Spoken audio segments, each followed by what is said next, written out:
What's up guys, welcome back to the channel. Don't ask me why I'm holding a microphone, I just feel like it. However, today we're not going to be talking about microphones or even Connect. We're actually going to be discussing Thorpe Park's brand new roller coaster that they're planning on building. Now I actually live really close to Thorpe Park, so I was able to go to the in-person consultation that took place on the 9th of December.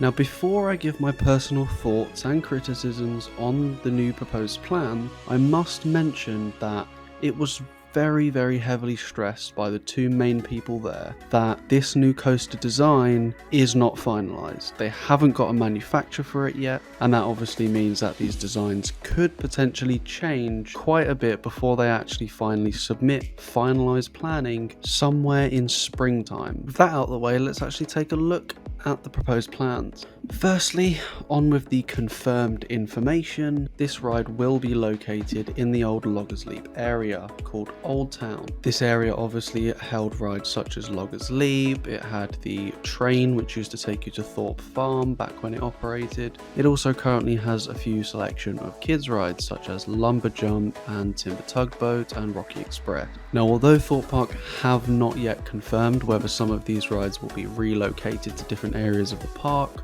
or relocated to other parks, they have confirmed that the entire Old Town area will not be reopening for the 2022 season. And I guess piece of information that's already confirmed, kind of like number 1.5 in a way, is that Loggers Leap is obviously getting removed and that whole area is having a complete renovation. Another piece of confirmed information, and I think the final one I actually have on my list, is that Thorpe Park are planning on breaking the UK's tallest roller coaster record. This record is currently held by the big one at Blackpool Pleasure Beach.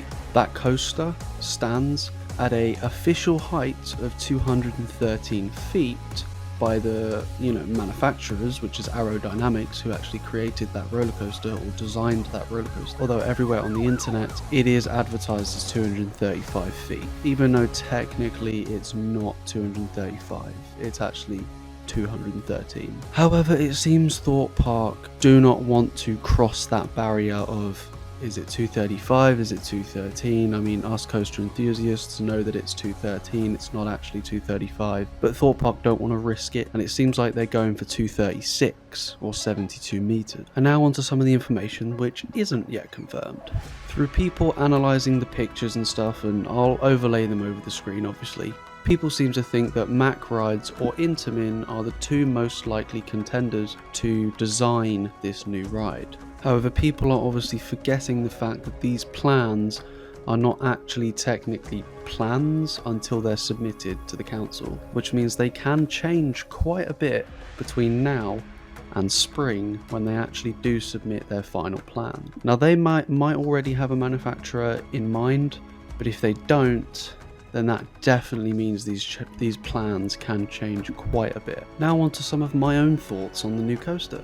My initial thoughts are that yes, it looks amazing, it's great that they're investing in such a large ride, but it does look very short in duration. It's actually only going to be around 40 seconds of action from the top of the lift to the final brake run. Now comparing that, for example, if it is Mack Rides that make this coaster, which is the most likely candidate, they have a coaster called Hypercoaster, and I'll overlay some images. That ride is only 200 foot tall, and that actually has a ride duration from the lift to the brake run of 1 minute and 5 seconds. So almost an extra 25 seconds of action at a much lower height. So that kind of really shows how short this ride is going to be. It seems like Thorpe Park are planning on exchanging a long ride for a tall ride. This is obviously very similar to what they did with Stealth, which is an Intamin accelerator.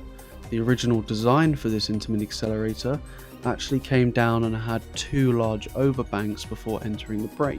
We didn't get that. We saw it on accelerator at Knott's Berry Farm, but we didn't get it here in the UK with Stealth. So it seems like Thorpe Park are at least planning once again to exchange enjoyability with marketability. Not to mention that this ride, being so tall, isn't even going to have a mid-course brake run. Now, for those of you who don't know how important a mid-course brake run is, Let me just explain that real quickly. On coasters that are quite long, let's say over a minute long, if you don't have a mid-course brake run, aka a way that the on-ride computer system can tell that a train is safely clear of one section of the track, so it's able to then safely, put out the next train of people to speed up passenger throughput. This obviously decreases waiting time in the queue. If you don't have a mid-course, then you're going to have to wait for that train to press the top of the lift, complete the full layout, and enter the brake run, clear the brake run, because you can't actually put a train on the track if the brake run is full. That coaster systems don't allow that. The train has to come off the brake run and into the holding section before you can then dispatch another train to even start the climb for the lift. This is just common roller coaster safety knowledge amongst enthusiasts. So it seems like without that mid-course on such a big ride, it's not going to have a very good throughput. And with this being Thorpe Park's very first roller coaster in well over 10 years, it's going to be very busy at the park and people are going to want to get on this ride, which means if the queue doesn't go quickly, queues are going to be 2 or 3 hours long, and to queue that long for a ride that only takes less than 40 seconds, I don't think it's going to get very good reviews if that is the case. Now, what do I think that they could do to fix this? Simple. Splashdowns are a gimmick. We don't need them, especially here in the UK. We just don't need them. It's cold for half the year. We don't want to get wet for more than 2 months in the summer. It's the only time we have good weather. Remove the splashdown. This will actually keep a lot of the speed from the train. Splashdowns take away a lot of speed. So remove the splashdown, put a mid-course brake. It doesn't even have to be a mid-course brake, technically. It can be just a holding section or some sort. Saw the Ride, being such a small ride, actually has one. You don't actually brake on Saw the Ride's mid-course brake. That mid-course brake has the ability to stop the train, which is why Saw the Ride has a very good throughput.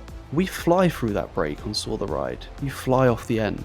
It's thrilling. The brake is only there in an emergency that the piece of track ahead of it isn't yet clear. That's all it needs to be, a safety feature, to increase the amount of passengers and trains that can go through. Add one of these sections to this new ride, and then after it, add a helix for some positive Gs, because it's a very negative G or airtime focused ride, so add a helix.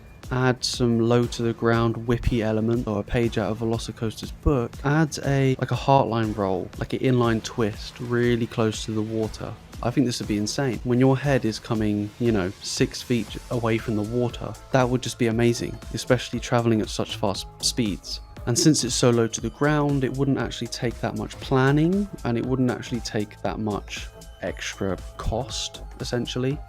Because the bulk of the cost of this ride is going to go into the lift hill in the first 3 elements, because they're such tall elements, obviously. And now, when you think about adding just a helix, a couple whippy transitions, and an over-the-water inline twist, after that supposed mid-course brake run, then it can come into the final brake run. This makes a better layout, it increases throughput of the ride, and overall I think it would just do much better with the public. If you'd like to see me recreate this coaster on Planet Coaster and add in my proposed elements and sort of mid-course brake run section, let me know.